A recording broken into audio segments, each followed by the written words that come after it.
اور آخر میں محتمم صاحب حضرت مولانا عبد الحلیم صاحب جی.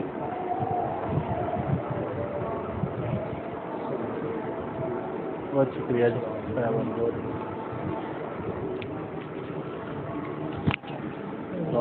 بنیے نیچے رکھی ہوئی آپ کو تو ان کے کب دیں گے؟ ابھی وہ کب نہیں ہے نا. کچھ اس کے بارے میں کہہ سکتے ہیں کہ بعد میں کوئی مسائل نمبر آ جائے. نہیں دے دینا چاہیے.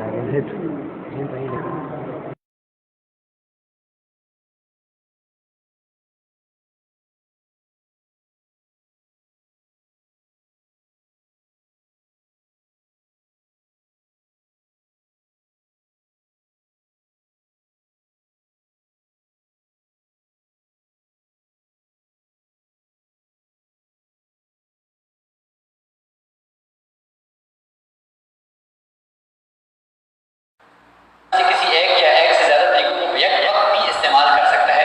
وہ 3 طریقے کون کون سے ہیں؟ نمبر 1 بصری طالب علم. نمبر 1 بصری طالب علم. بعض طالب علم ایسے ہوتے ہیں کہ جن کے سامنے کوئی چیز دکھائی جائے ان کو، نقشہ دکھایا جائے، کوئی نقشہ بنا کر ایسے بورڈ پر سکھایا جائے، جیسے پروجیکٹر ہے، جیسے کسی یہ وائٹ بورڈ اسی لیے بنائے گئے، تو آپ سامنے کچھ لکھتے ہو، کچھ نقشہ بناتے ہو، تو طالب علم کیا کرتا ہے جی؟ سیکھتا ہے. تو یہ ہوتا ہے بصری طالب علم. آپ کی کلاس میں اس کو زبانی جمع خرچ سے کچھ نہیں آتا، زبانی تقریریں اس کے اوپر سے جاتی ہے. اللہ تعالیٰ نے اس کی فطرت ایسی بنائی کہ وہ بصر دیکھے گا تو اس کو سمجھ میں آئے گی. دوسرا طالب علم ہوتا ہے سمعی طالب علم. وہ اتنا اچھا سن لیتا ہے، جیسے آدھے طالب علم ہوتے ہیں دوسرے ہوتے ہیں کہ وہ بغیر کسی نقشے وغیرہ کے بس اس کو تقریر کرو وہ سمجھ جاتا ہے، تقریر کرو سمجھ جاتا ہے. اور نمبر 3 حرکی طالب علم. حرکی کا مطلب یہ ہے کہ اس کے سامنے کوئی آپ خود کوئی حرکت کر کے اس کو سکھاؤ، یا اسی طریقے سے کوئی ویڈیو چلا کے دکھاؤ، یا اسی طریقے سے کوئی سامنے کوئی چیز اس کے سامنے کوئی حرکت کرتی ہوئی نظر آتی ہے اس کو، تو اس سے وہ سیکھتا ہے. استاد خود اگر کوئی اپنا ایسا ویڈیو بناتا ہے یا ہاتھوں میں اس طریقے سے کچھ اشارے کر کے سکھاتا ہے تو اس حرکت سے وہ طالب علم سیکھتا ہے. جیسے چھوٹے بچے بھی حرکت سے سیکھتے ہیں، اس کے سامنے کوئی ایسے کھلونے وغیرہ ہوتے ہیں.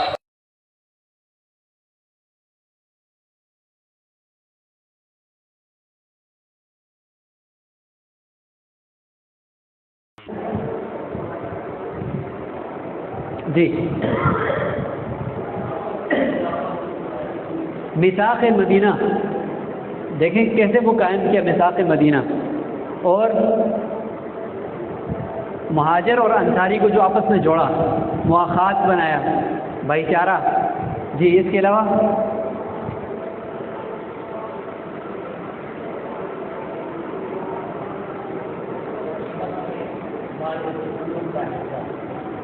غنیمت میں مال ہے، مطلب یہ کہ مال غنیمت کے اندر جو حصہ غریبوں کا رکھا گیا. مؤلفۃ القلوب، ایسے بولو کہ شروع میں جب اسلام نیا یعنی جب تھا تو اس وقت نو مسلم کو ان کی ترغیب کے لیے، تشویق کے لیے کچھ حصہ دیا جاتا تھا. بعد میں اس کو ختم کر دیا گیا. تو یہ دیکھیں یہ کتنا بہترین قدم تھا کہ لوگ جوک در جوک اسلام کی طرف آئیں. جی کیا اپنے ذاتی کردار پر محنت کیے بغیر معاشرے میں مثبت سماجی تبدیلی لائی جا سکتی ہے؟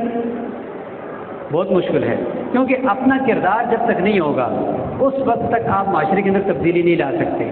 تو یہ ایک عنوان ہے جس کو ہم بہت تیزی سے گزار رہے ہیں، کیونکہ اس کا صرف ایک ہی مفہوم نکلتا ہے کہ ہمارے اندر جب تک ذاتی کردار وہ ہمارا ٹھیک نہیں ہوگا اس وقت تک ہم آگے کبھی بھی معاشرے کے اندر تبدیلی نہیں لا سکتے. جیسے کہ ہمارے اندر ذاتی قدر ہوگی مہارت کی، دیانتداری کی، ذمہ داری کی، عدل کی اور اولو العزم کی، یہ اقدار اگر ہماری زندگی کے اندر ہوں گی تو ہم آگے یہ کچھ کردار ہیں قیادت کے اندر ان کو ادا کرنے کے قابل ہوں گے. رہنمائی کر سکیں گے، قیادت کے انداز کو تشکیل دے سکیں گے، اعتماد کی تعمیر کر سکیں گے، اہداف کا تعین کر سکیں گے، درست فیصلہ سازی کر سکیں گے. اب آپ مجھے بتائیں کہ یہ والی اگر آپ کی زندگی کے اندر خوبیاں ہوں، قدریں ہوں، قدر کہتے ہیں کہ آپ کی زندگی کے اندر کچھ خاص صفات جو آپ کے طرز عمل سے واضح ہوتی ہیں، تو یہ قدر اگر آپ کے اندر مہارت والی ہو تو اس میں سے کون سا کردار آپ ادا کر سکتے ہیں؟ جی، درست فیصلہ سازی، اس میں سے 2-3 بھی ہو سکتی ہیں۔ اگر مہارت آپ کے اندر ہو تو آپ اس میں سے 1-2-3 صلاحیتیں بھی آپ کے اندر آ سکتی ہیں۔ اور اہداف کا تعین، چلو ہم دیکھ لیتے ہیں، جب مہارت آپ کے اندر ہوگی تو قیادت کے انداز کو آپ تشکیل دینے کے قابل ہو جائیں گے۔ باقی اور بھی آ سکتی ہیں، آپ کی بات بھی ٹھیک ہے، جیسے میں نے کہا نا کہ صرف ایک نہیں ہے، متعدد بھی ہو سکتی ہیں۔ آپ کے اندر دیانتداری ہو تو پھر آپ ان میں سے کون سا کردار ادا کر سکتے ہیں قیادت میں؟ جی، درست فیصلہ سازی آپ کر سکتے ہیں، تو اعتماد کی تعمیر آپ کر سکتے ہیں، کیونکہ اپنا اعتماد بھی بحال کرنا، دوسروں کے اوپر بھی اعتماد کرنا، یہ دیانتداری کی قدر کے بعد ہوتا ہے۔ آپ کے اندر اگر ذمہ داری ہے تو آپ اس میں سے کون سا کردار ادا کر سکتے ہیں؟